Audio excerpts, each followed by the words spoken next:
So, former President David Copperfield has died, aka George H.W. Bush. And that's about all that needs to be said about him, I think.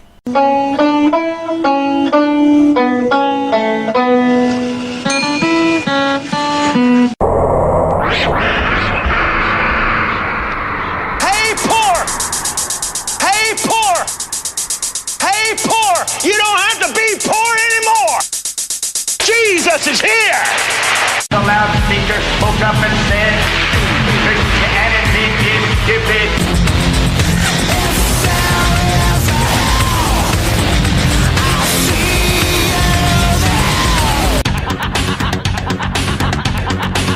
Greetings, fellow worker slaves, podcasting at 128 kilobits from the Fortress of Squalitude, not far from the redneck Mecca.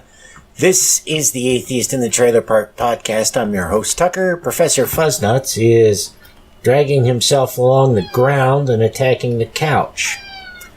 Ash is curled up asleep on my bed. Yes, it's a podcast hosted by a guy and his cats. Get over it. This is a news show episode where I cover stories in the news that are related to things like atheism, secularism, science, or I find just plain interesting. Next episode will be the fixed version of the first part of the story of Ahikar. Then you'll get the second part. And Patreon supporters, you'll only get dinged for the second one, I promise.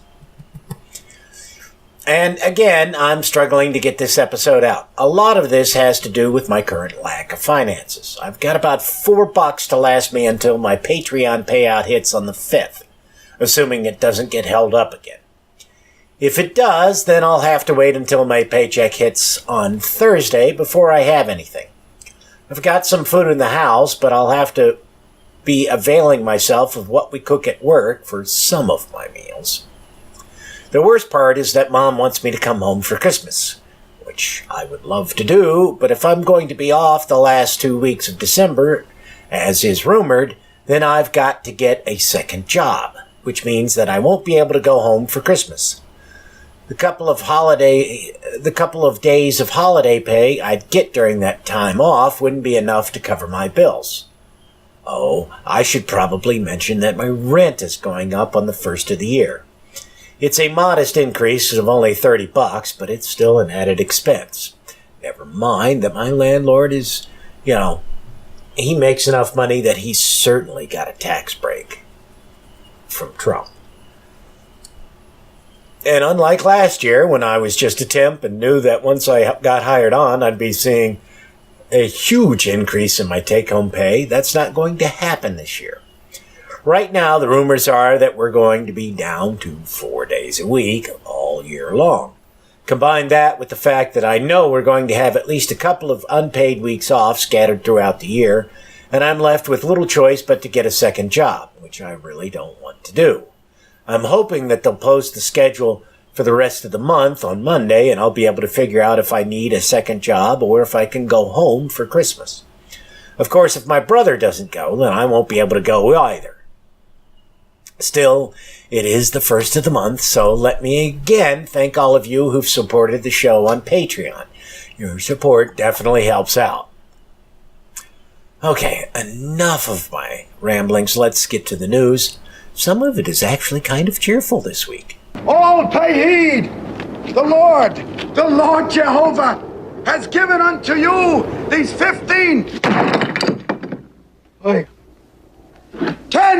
10 commandments for all to obey.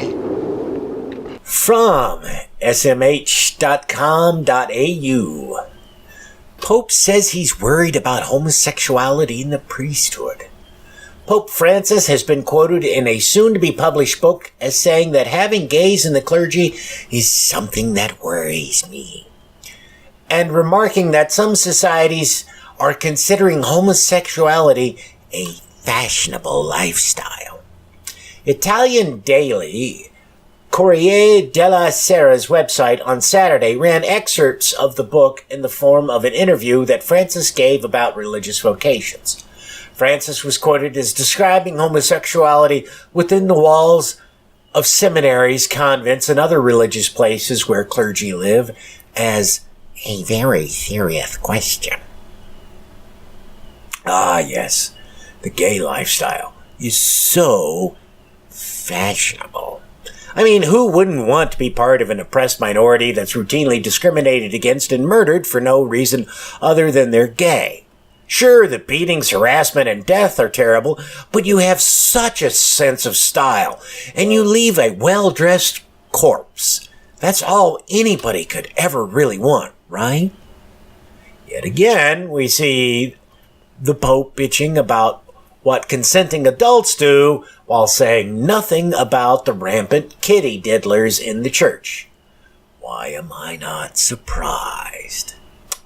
And speaking of kitty diddlers and the Catholic Church, we have this story from religionnews.com. Police search offices of Texas Archdiocese in priest abuse probe. The latest chapter in the child sex abuse scandal in the Roman Catholic Church played out on Wednesday, November 28th, as police searched the offices of the Catholic Archdiocese of Galveston, Houston, in connection with an investigation into a local priest. A news release from the Montgomery County District Attorney's Office said the search was conducted using a search warrant and was part of a joint law enforcement investigation of the Reverend Manuel La Rosa Lopez, who was arrested in September and is facing charges of at least 2 counts of indecency with a child. The alleged incidents, which La Rosa Lopez denies, took place between 1998 and 2000.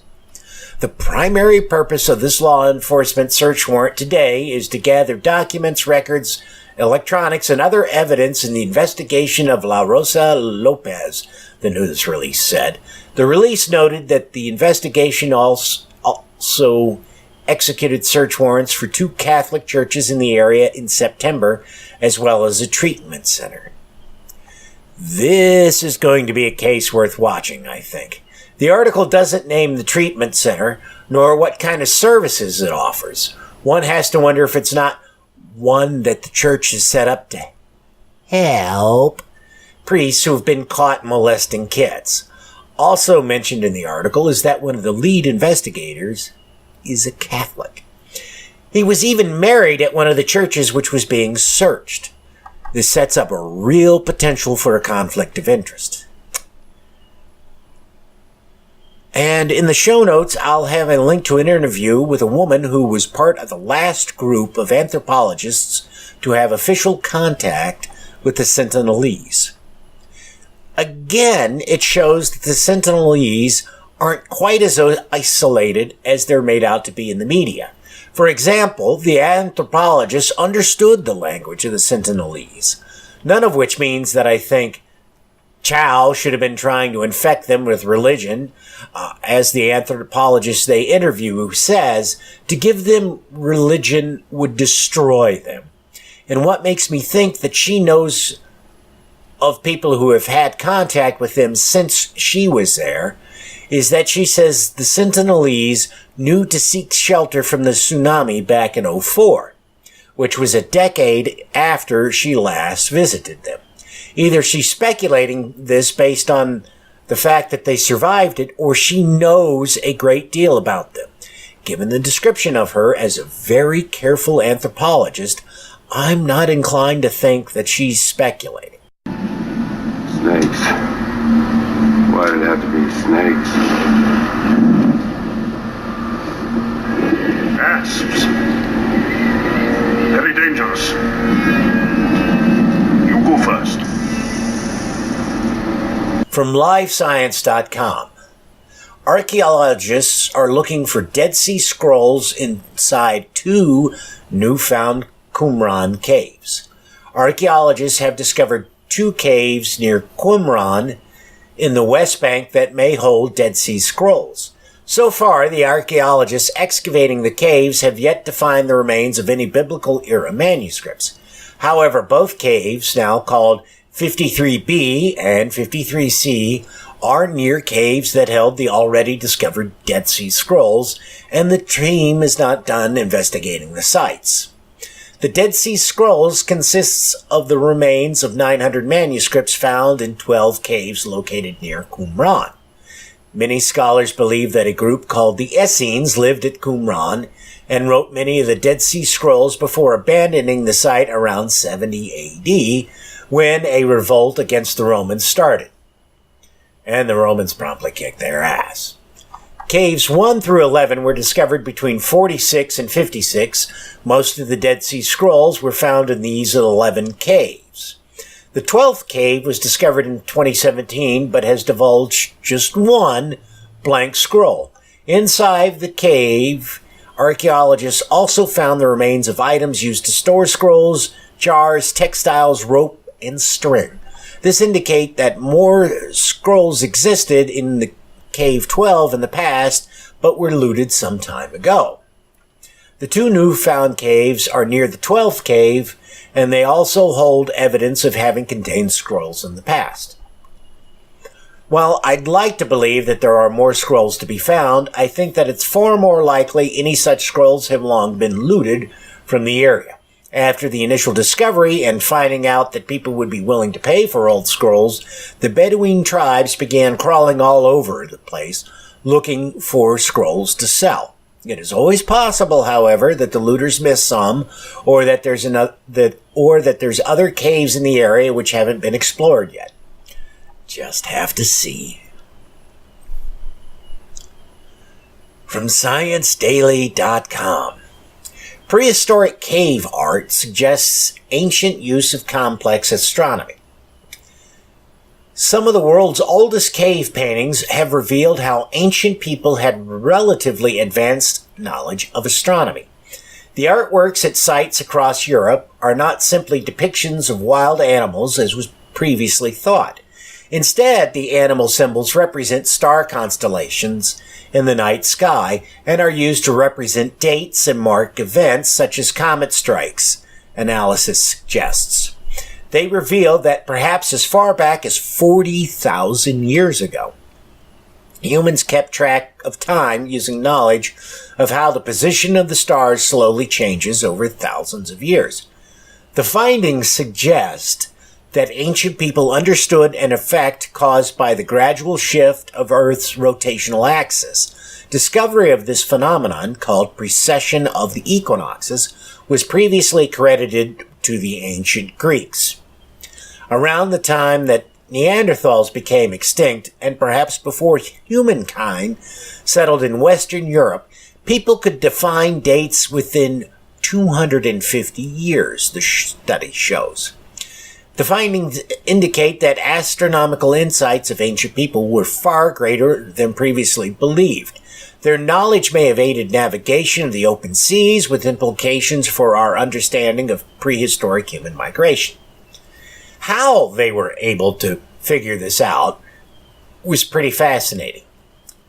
The archaeologists stated the paintings and then decided to use software to recreate the positions of constellations in the sky at the time the paintings were created. It was at this point that they realized many of the scenes were not depictions of hunts, but representations of the constellations.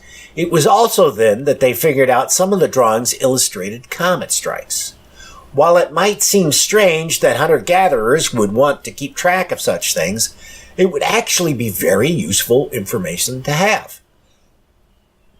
This would help you know when the herds of animals you follow were going to be mating and having offspring, as well as moving from one area to another, assuming that they're migratory animals. You'd know when winter was coming on, so as to make sure that you were ready to survive it.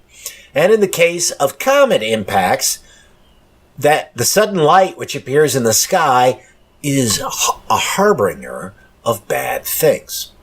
Which makes me wonder if this wasn't the source of the idea that comets appearing in the sky was a bad omen. I can't find the episode now, but longtime listeners will remember I discussed an interview on the Scientific American podcast with a French researcher who'd proven that a huge number of myths all originated way back in the dawn of human history, and that These even predated the arrival of humans in the Americas. He was talking about the Pleiades constellation and how they were featured in nearly identical myths in both Europe and the Americas, amongst other stories. This made it likely that they both originated from a common story. One of the cave drawings that this article talks about is of a comet strike which happened 11,000 years ago and created a mini ice age known as the Younger Dryas period. Of course, there's the much more recent history, which would have given people the idea that comets were bad news. In 530 AD, Halley's Comet passed by the Earth, shedding large hunks of material which hit the planet, causing a severe cooling and wreaking all kinds of havoc. I'll have a link to a short video in the show notes which talks about this. It is thought, as I've mentioned in the past, that this was the inspiration for Ireland to become Catholic. From ArsTechnica.com. Archaeologists map centuries of history beneath world's oldest cathedral. The Archbasilica of St. John Lateran doesn't quite look its age. The basilica, where the Pope presides in his role as Archbishop of Rome, was already ancient when it was rebuilt in the 1650s. Its walls still hold some of the original material used to build the cathedral under Emperor Constantine in 312 CE. And beneath the modern church lies the original Roman foundation. Excavations since the 1700s have opened up a network of dark, cramped spaces called scavi beneath the 4-hectare site of the cathedral. Centuries of Roman history lie buried in the darkness in layers stretching down 8.5 meters. That's almost 28 feet below the modern floor of the cathedral. And the subterranean archaeological sites are like a honeycomb through the city's Caelian Hill.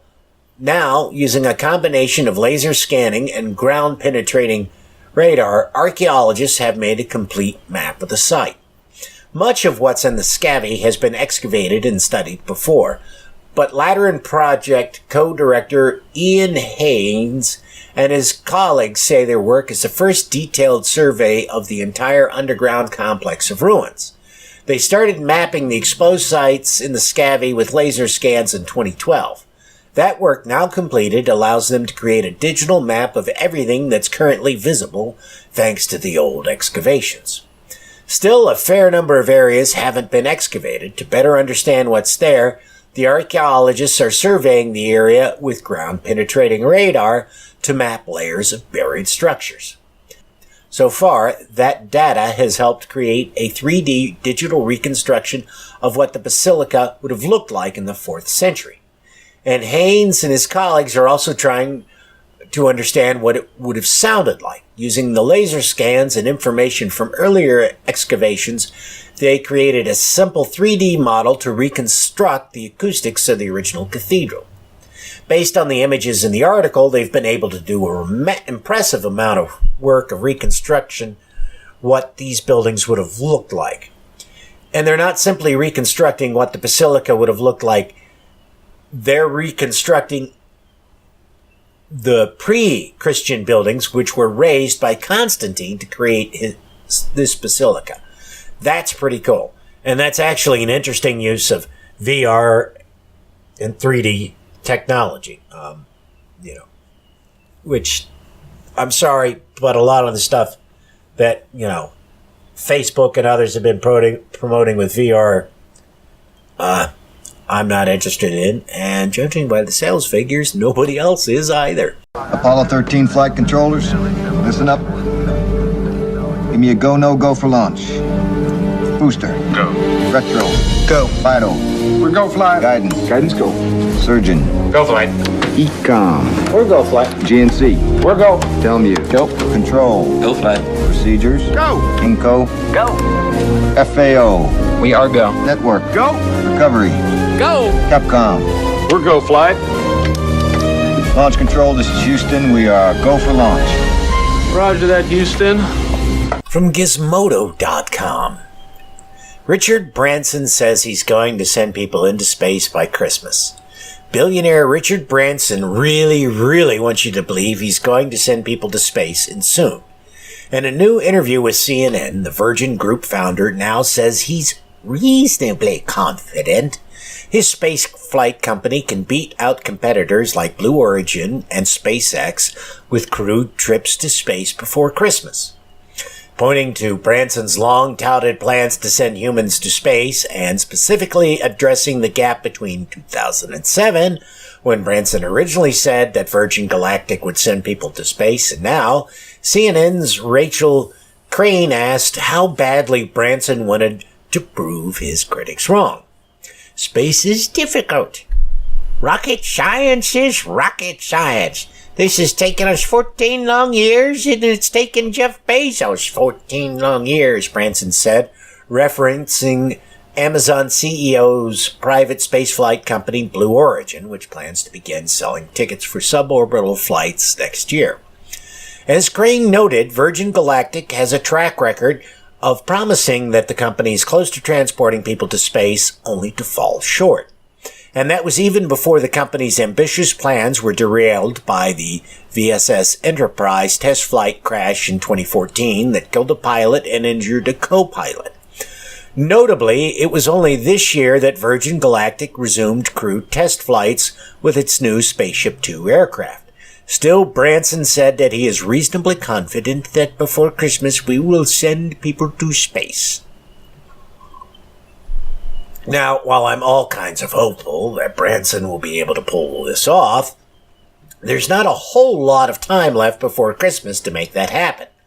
They've got to do a couple of more certification flights before the spacecraft can take any passengers on them. They're also going to have to do a quick turnaround on the craft after each of those flights. I don't really see it happening. I hate to say it. Because it seems to me that there's just no way they can put that thing in orbit. Not in orbit, because it's only a suborbital flight. But it seems to me there's no way they can get that craft on, enough suborbital flights to qualify for them to take passengers. Because right now, since it's an experimental aircraft, all that can be on it are pilot and essential crew. So Branson and his family, who were supposed to be the first set of passengers, don't count. Even though Branson is a licensed pilot, he's not licensed for that kind of spacecraft. So we'll just have to see. I mean, I would love for it to happen. And SpaceX, as I recalled, it's going to be 2020 at the earliest before they can do manned flights because of technical delays. And they'll be orbital flights. Musk intends to take people to the ISS with his manned flights. Blue Origin is like Virgin Galactic, only going to be suborbital, although Blue Origin's rockets will eventually have the capability of putting things in orbit. I don't think they've done anything put anything in orbit yet. Let me just do a quick check. Yeah, all Blue Origin has done has been suborbital flights, so they've still got a ways to go. From GeekWire.com. 12 years after launch, New Horizons probe zeroes in on mysterious Ultima Thule. Act 2 of the 12-year-old New Horizons mission to Pluto and the solar system's icy Kuiper belt is heating up. With less than a month to go before NASA's piano-sized spacecraft makes history's farthest out close encounter with a celestial object, the New Year's flyby of a mysterious Kuiper belt object, or objects known as Ultima Thule, follows up on the mission's first act, which hit a climax 3 years ago with a history-making flyby of Pluto. Launched in 2006, New Horizons was never meant to be a one-shot deal. Even before the Pluto flyby, mission managers used the Hubble Space Telescope to identify its next quarry, 1 billion miles farther out in the Kuiper Belt. Now it's crunch time for New Horizons principal investigator Alan Stern and his team again. This flyby is a lot harder than Pluto, Stern said. Ultima is tiny and faint and much harder to navigate on. Another difficulty, or challenge really, is that we're farther away, and that means communication times are longer, bit rates are lower. The really exciting thing about this is that we know even less about Ultima Thule than we did Pluto before New Horizons passed by. With Pluto, we knew how big it was and that it had some moons. About all we know about Ultima Thule is that it's there. It may not be one single object, but two objects or even a mass of objects just floating around in one area. This is really going where no man has gone before. And somebody pointed this out that is kind of mind-blowing. Ultima Thule is less than 20 miles across and 6 light hours away from Earth. And we can see. We can tell it's there. We can't really see it, but we know it's there. So, there should be some preliminary pictures, I would think, coming back soon, because they're going to need to take some pictures as they get closer to Ultima Thule to make sure that there's nothing that they have to worry about the probe whacking into, so they can make necessary course corrections ahead of time. From Gizmodo.com, cool theory finally explains Pluto's skyscraper-sized ice shards. When NASA's New Horizons probe zipped past Pluto in 2015, it revealed portions of the dwarf planet's surface were strewn with what could only be described as gigantic blades of ice, many of which extended into the Plutonian sky for hundreds of feet. Finally, after nearly 2 years of research, a team of scientists think that they've figured out the nature of these odd features and how they came to appear on the surface. New research published in Icarus proposes that the bladed terrain of Pluto is the product of a unique kind of erosion that slowly claws away at giant mounds of frozen methane. As Pluto's climate changed over time, this erosion bit away at these structures, forging them into dramatic crests and sharp divides. The finding shows that Pluto's surface and atmosphere is far more dynamic and weirder than we thought.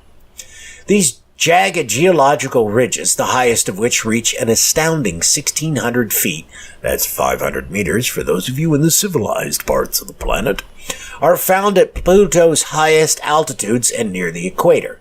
Jeffrey Moore, a research scientist at NASA's Ames Research Center in California, thought that this was an interesting clue, leading him to theorize that the structures first formed on the surface as methane gas froze from the atmosphere. The process is similar to what's seen on a frosty autumnal morning, but instead of water ice, Pluto features methane ice. Essentially, what Moore thinks happened is that millions of years ago, Pluto's climate was different, and this caused the methane to freeze into giant ice mountains. Then, the methane began to sublime away, leaving the strange things we see today. It'd be nice if I could somehow live long enough to see the results of another probe sent to Pluto after it completes another orbit of the Sun, but that'd be almost 250 years from now, making me about 300 years old. I've good longevity genes in my family, but I don't think they're that good. But you blinded me with silence.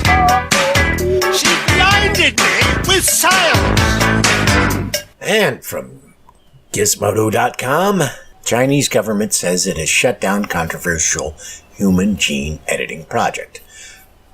A project claiming to have produced the world's first gene-edited babies has been stopped by the Chinese government, which is declaring the work of scientist He Jiankui as being both unlawful and unethical, according to the Associated Press.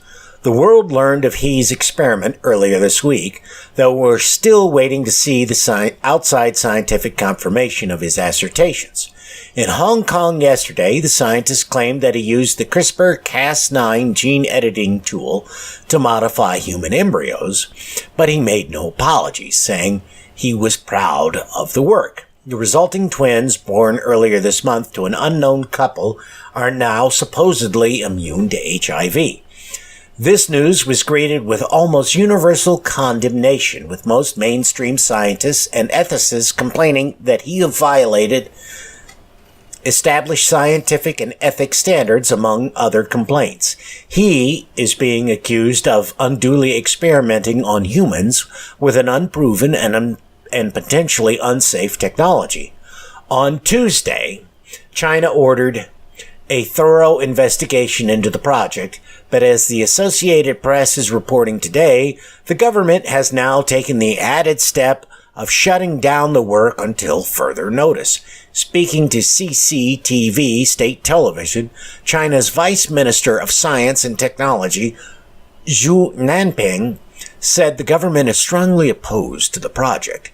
Zhu said the experiment crossed the line of morality and ethics adhered to by the academic community and was shocking and unacceptable, as reported by AP.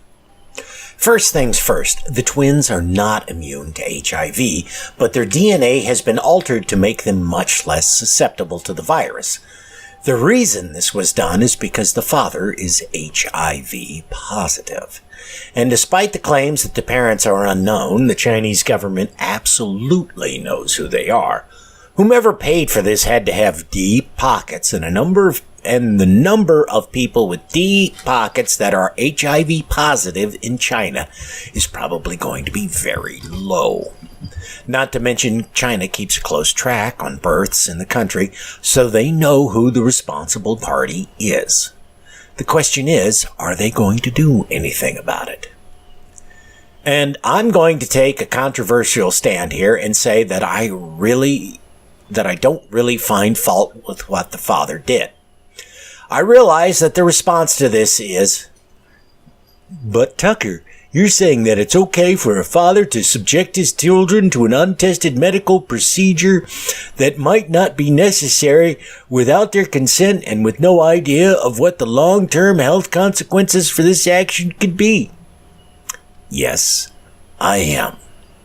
As someone who came of age in the late 80s and had a number of friends who were HIV positive, I understand exactly why the father did this. And even if he was doing it to correct an inherited genetic condition, I wouldn't have any problem with it. Why? Because when I was watching my friends get sick and die or agonize over if they were infected or their friends were infected, I read obsessively on the subject. Not merely because I wanted to understand what my friends were going through and to help them if I could, but because I recognized early on that the idea of HIV/AIDS being a gay-only disease was bullshit. I can remember watching the news when the disease was first announced, not first discovered, because people in the medical community had actually known that something was happening for years, but couldn't get anyone to pay any attention to it because the victims were all gay men or drug addicts. Anyways, the one news story I remember, and this was back when the disease was called GRIDS, which stood for Gay-Related Immune Deficiency Syndrome. One of the speculations as to the cause was that it might be a result of consuming large amounts of semen. Now, a bit before this, I'd managed to get a hold of a copy of Zyveria Hollander's autobiography, The Happy Hooker. It being the memoir of a sex worker, it talked a lot about consuming semen and many other things as well. If GRIDS, as they called it, was actually caused by guzzling cum, then every prostitute out there would have it. The idea that only men could get it from consuming jizz seemed absurd to me. So I immediately recognized that there's something else going on here. And one of the things that I learned while I was reading up on HIV/AIDS was how shitty it was to be in one of the drug trials. Back then, and they've since changed it as a direct result of the negative feedback they got from people, is half the people in the study got medication, the other half got a placebo, and it didn't matter how well the people getting the medication did, the trial continued for its set length. This sounds reasonable, unless you're someone in the drug trial who is scared you're not going to live to see the end of the trial. If you and your best friend are both in the same trial, and one of you is getting better while the other one is getting worse, you know who's getting the medicine and who's getting the placebo. What the folks in the trial started doing, because, they didn't want to die, was swapping pills with one another in hopes that they'd get just enough of the drug to keep them alive until the trial was over and they could get a prescription for the stuff, if it worked. Eventually, the doctors got wind of this, and after a lot of yelling and screaming, changed the protocols so that if early on people began to improve, they stopped the placebos and gave everyone the drug. They also figured out that if patients getting the drug in a trial were dying in large numbers or suffering horrific side effects, to stop the trial. That's right. They were so cold and clinical about these drug trials that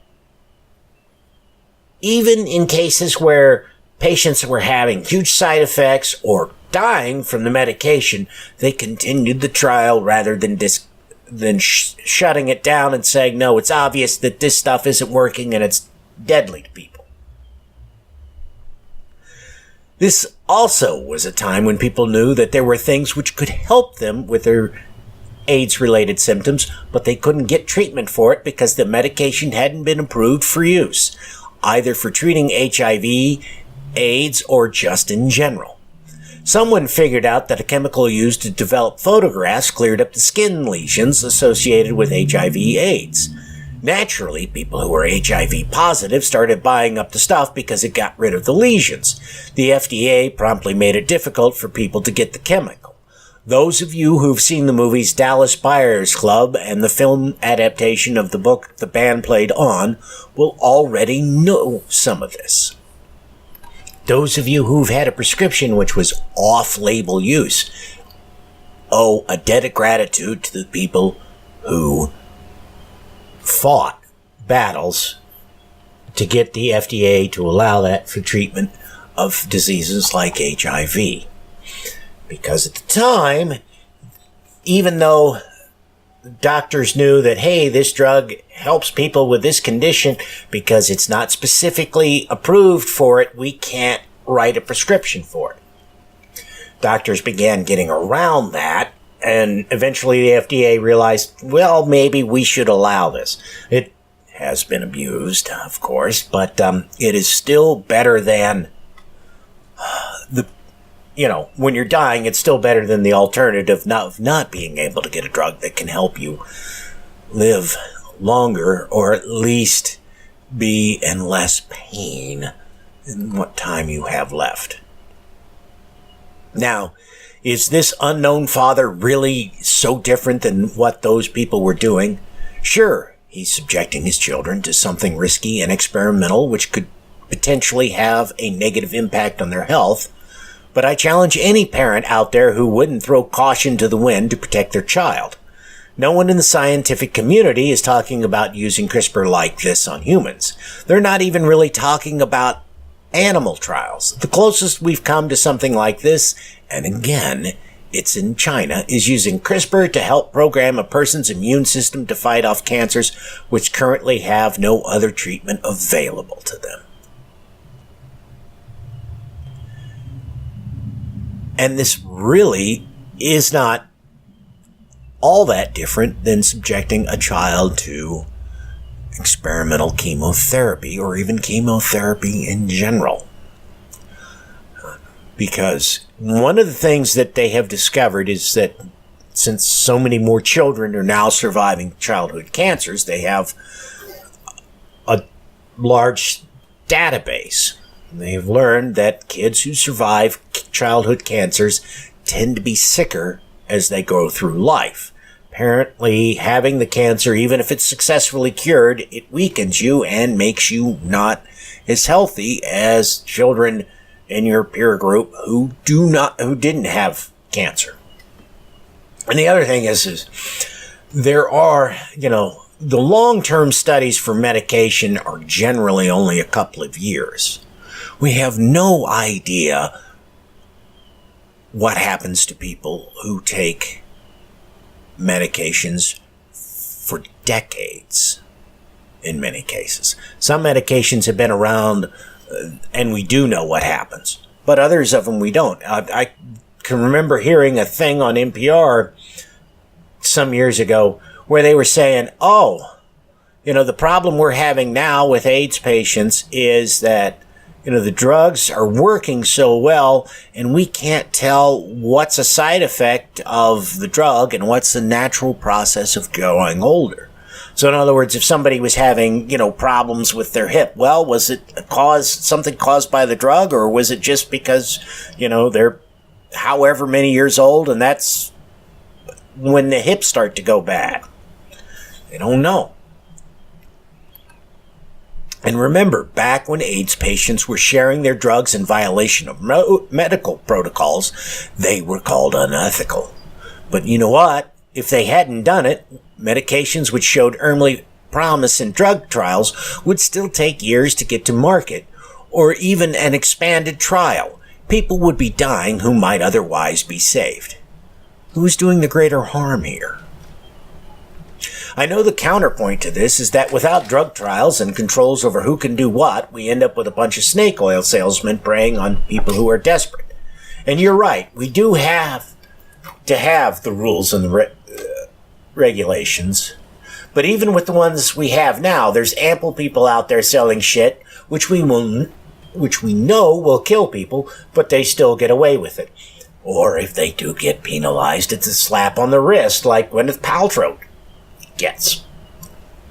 Let's take a more nuanced position on the subject and say that we need to not only ensure that con artists selling snake oil get shut down as quickly as possible, but that we move faster when we have something like CRISPR, which could potentially save millions, if not billions, of lives. I've said it before and I'll say it again. Democracy simply doesn't work. From WGNO.com. Oklahoma senator wants to classify abortion as felony homicide. An Oklahoma state senator wants to pass a bill that would classify abortion as a felony homicide. It's going to be classified as a homicide because essentially a fertilized egg is a human life, just like a 1-year-old baby is a human life. Senator Joseph Silk, Republican, surprise, Broken Bow, told KFOR on Friday. So an abortion would be considered intentionally taking a human life. When asked what he would say to a woman sentenced to life in prison for an abortion, Silk replied, "I don't know, the exact same thing I would say to a mother who just killed a 1-month-old or a 1-year-old child. It's a horrific act and there shouldn't be any tolerance of it."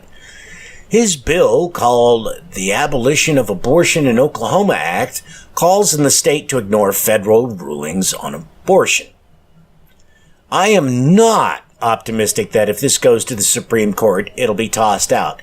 Even if the court does toss it out, I'm quite certain that those justices who are opposed to abortion will be more than happy to drop hints in their written decisions to help someone craft a law to get abortion outlawed. If this bill passes in Oklahoma, we're going to have one hell of a fight on our hands, because other states will adopt it as well. Because that's how these things work. There's, and I forget the name of it, but there's some whack job organization that is going around carefully crafting bills, seeing what ones can get through that restrict a woman's access to abortion. And every time one of them goes before a state house, other state houses start adopting it as well. And if they go to the Supreme Court and somehow survive, which a few have, most have not, then, a woman has had her rights infringed upon. But, now we'll end on a happy note. BusinessInsider.com. Michael Cohen's lawyers dropped a slew of intriguing bombshells about Trump in a new court filing. In a sentencing memorandum submitted this week, Michael Cohen's lawyers said he was in close and regular contact with President Donald Trump's lawyers and White House staff in the weeks leading up to his congressional testimony last year. The detail was just one of several bombshell revelations Cohen's lawyers made in the memorandum, which they submitted after Cohen pleaded guilty to one count of lying to Congress and formally began cooperating with the special counsel Robert Mueller this week. Prosecutors said in a charging document that Cohen misled congressional investigators last year about the Trump Organization's effort to build a Trump Tower in Moscow during the 2016 U.S. presidential election.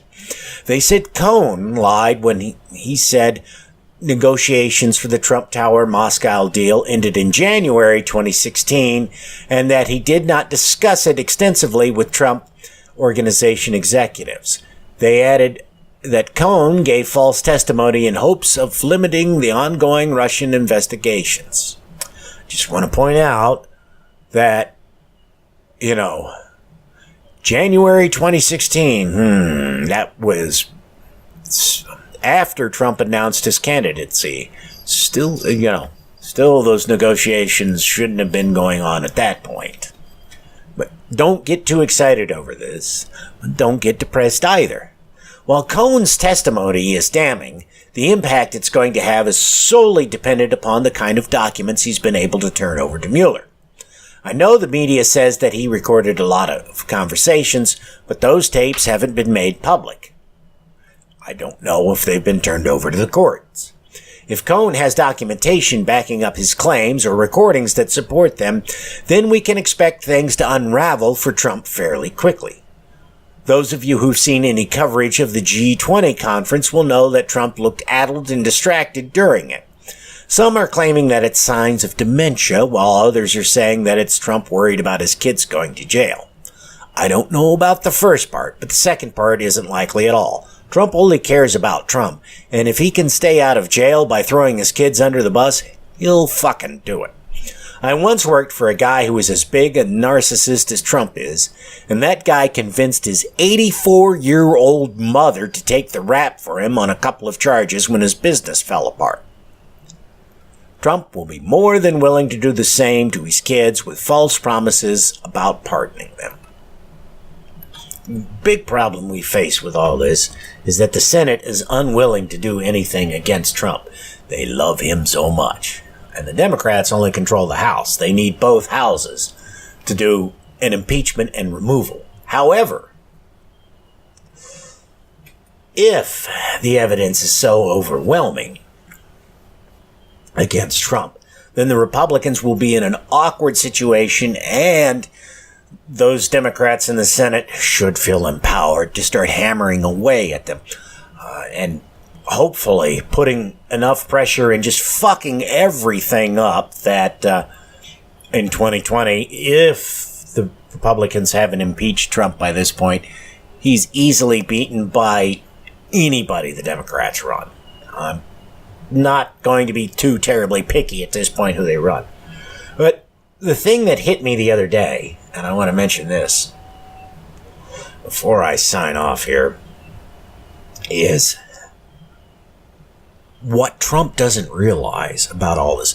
Now, let's say, for example, that he, somehow manages to skate on through all of this Mueller investigation, doesn't get impeached, doesn't get arrested, nothing. He somehow gets off scot-free.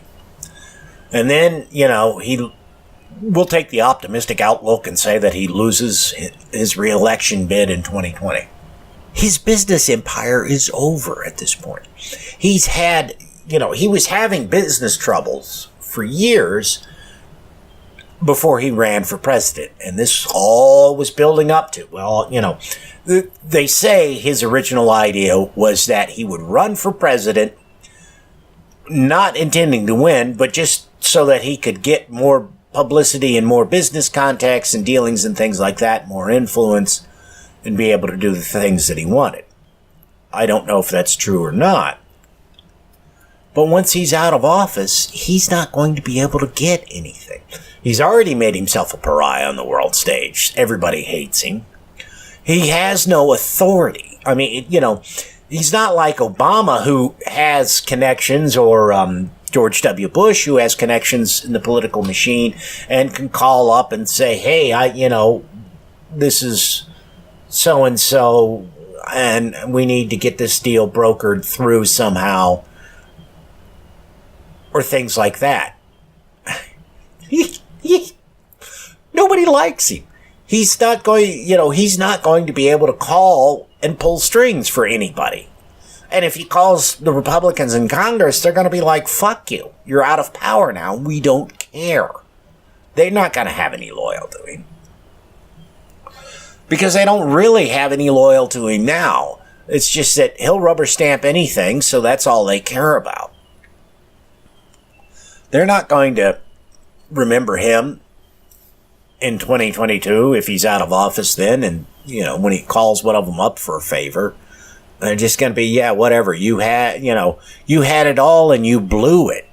So we don't care about you. That's assuming they even have enough sway in one of the houses of Congress or both houses of Congress to do anything. And if he gets impeached, even if he doesn't get removed, that's really going to hurt his credibility. His business empire is doomed to fail once he leaves office, assuming he does leave. Let's not forget the speculation that he will throw a temper tantrum and refuse to leave office when his time is up, whether it be in 2020 or 2024. Let's hope he doesn't make it to 2024. Or if he gets impeached, because he is that kind of a petulant child. I don't know, that's kind of scary, I suppose. But just, remember that once he's out of office, his business empire is going to fold. Because nobody will have any use for him. He was slightly influential when he wasn't president, but even then, the only reason he was getting anywhere was because he was laundering money for the Russians.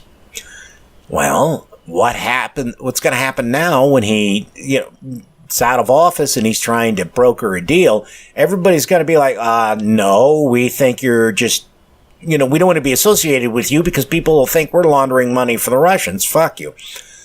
Russians may want to have something to do with him, but I doubt that, because what is everybody going to think? Well, he's dealing with the Russians, so he's laundering money for them, so let's investigate these things. I know Deutsche Bank got subpoenaed and all this, raided here recently over Trump's business dealings with them.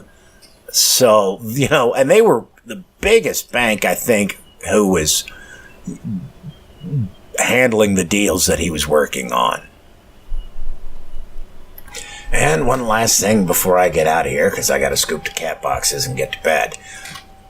I am going to be slightly changing the format of the news episodes, I think. What I'm going to do is cut down on some of the stories, the number of stories I do in an episode, and do a deeper dive on each one. I think that'll make it easier for me to get some of these out. Just have to see.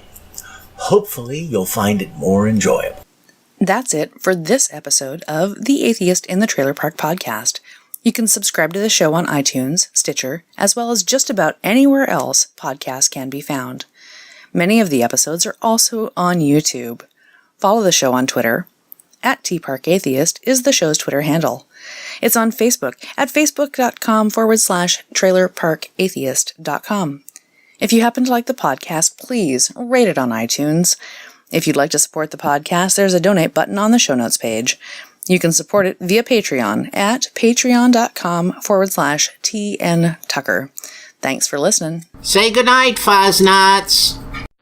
All I know is this violates every canon of respectable broadcasting. Damned cat.